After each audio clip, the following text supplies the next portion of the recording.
Assalamualaikum warahmatullahi wabarakatuh. Selamat datang teman-teman di video kecerdasan buatan, masih di minggu pertama.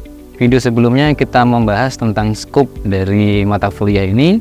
Jadi di minggu ini yang kita bahas adalah kecerdasan buatan. Jadi materi pertama kita adalah di pentingnya kecerdasan buatan. Oke, jadi capaian pembelajaran kita nanti sub materi ini adalah teman-teman bisa paham tentang konsep, prinsip, ataupun definisi dari kecerdasan buatan. Jadi sebelum kita mengarah ke sana, jadi saya pikir kita harus tahu apa sih pentingnya kecerdasan buatan itu.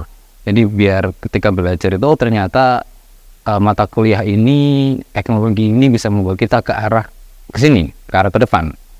Oke, jadi di pertemuan ini nanti kita akan membahas tentang pertama pendahuluan dulu, kemudian di submaterinya nanti ada kecerdasan buatan pada beberapa area atau beberapa aspek.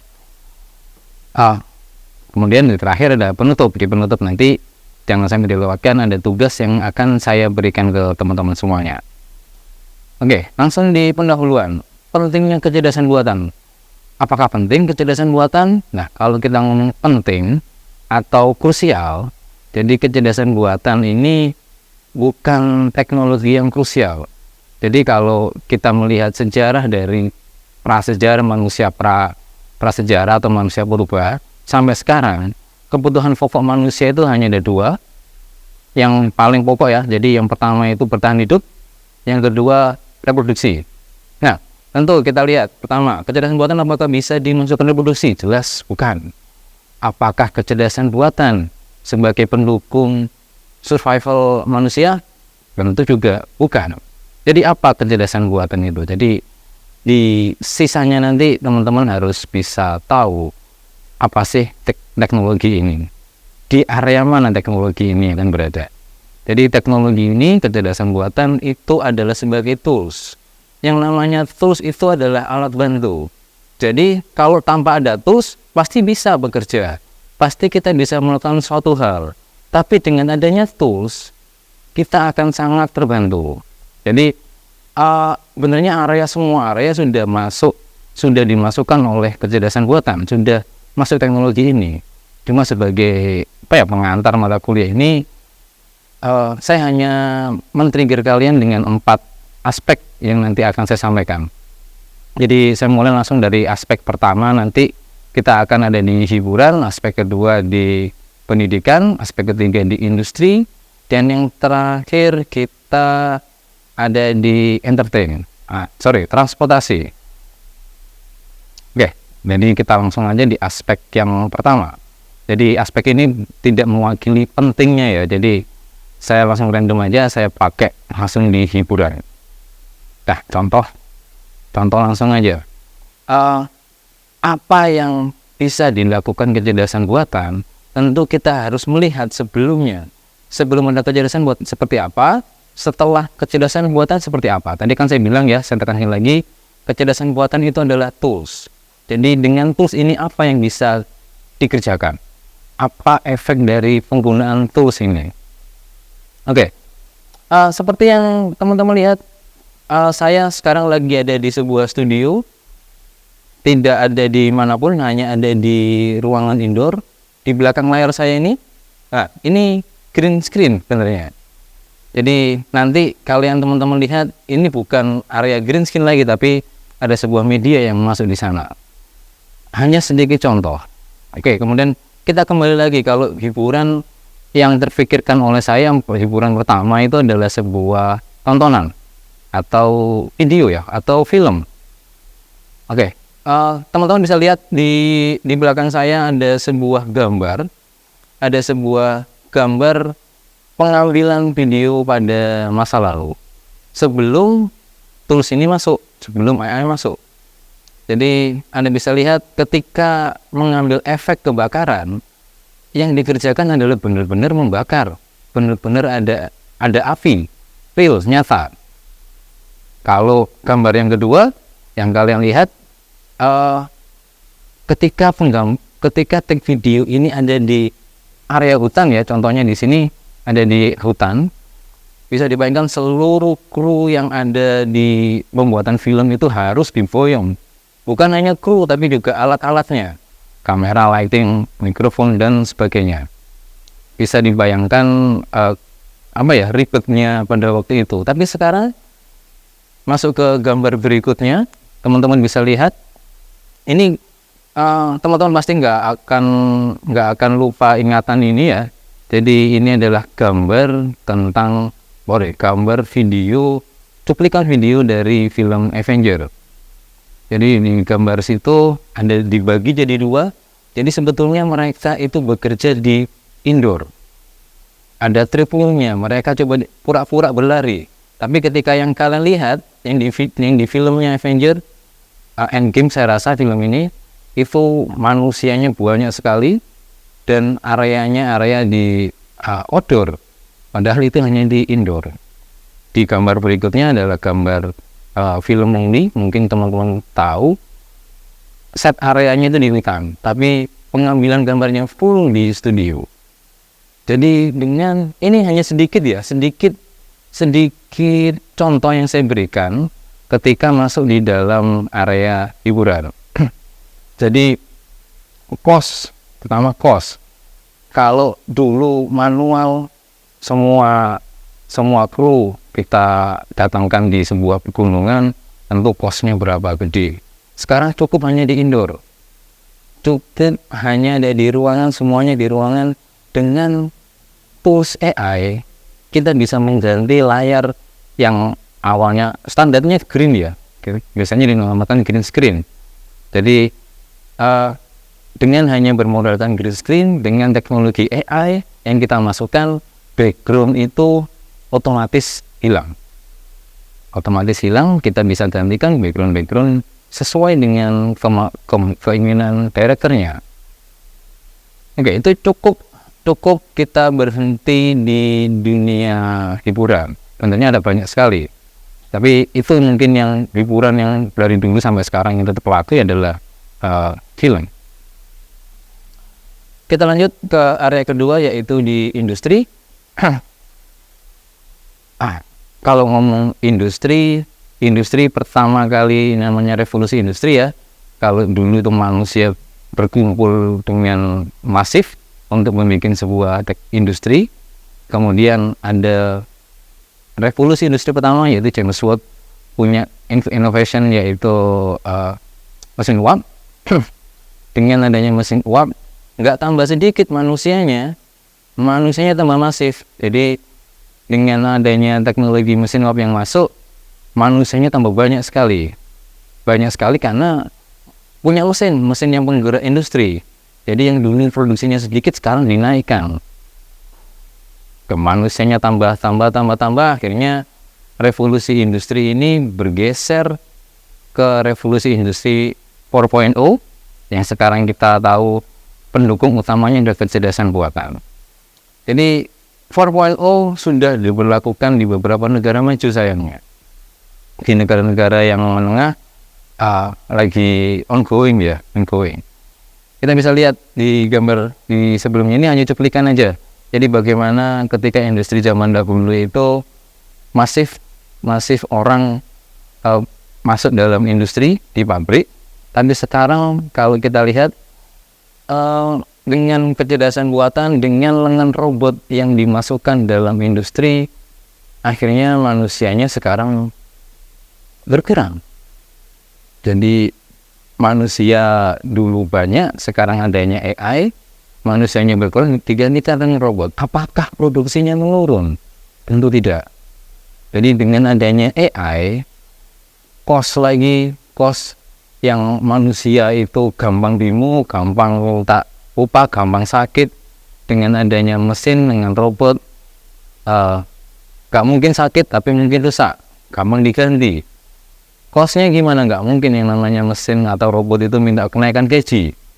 Nah, bisa dibayangkan berapa efisiensinya. Tentu investasinya besar, tapi investasi ini diganti dengan keuntungan yang sangat besar.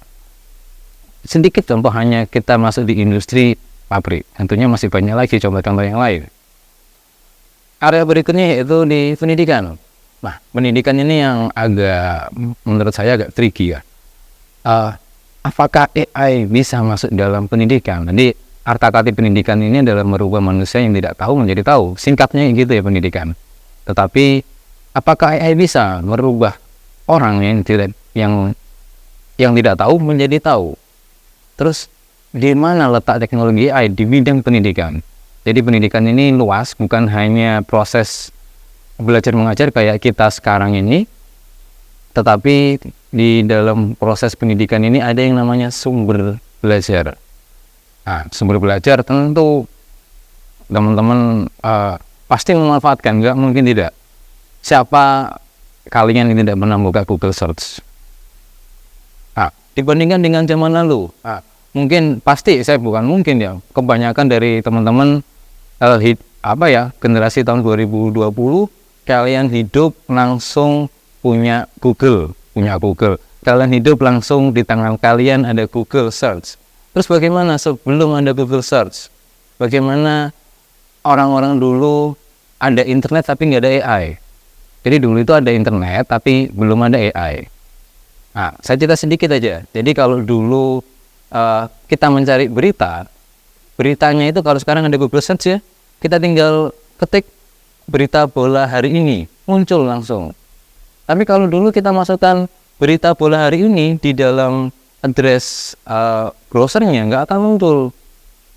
Jadi susah sekali mencari sumber, sangat susah mencari sumber materi. Walaupun ada internet, tapi tidak ada AI, sangat menyusahkan. Jadi kalau dulu sebelum ada internet, kita pakai buku. Bagaimana sekarang dengan adanya AI? Tetap buku menurut saya tidak bisa digantikan dengan AI, tapi pencariannya akan lebih mudah sekarang. Buku-buku online ada, buku digital ada. Jadi sekarang kalau ada teknologi AI, saya pengguna dari Google Books. Jadi ketika saya baca buku, saya ingin ganti, ada rekomendasi yang ditetapkan.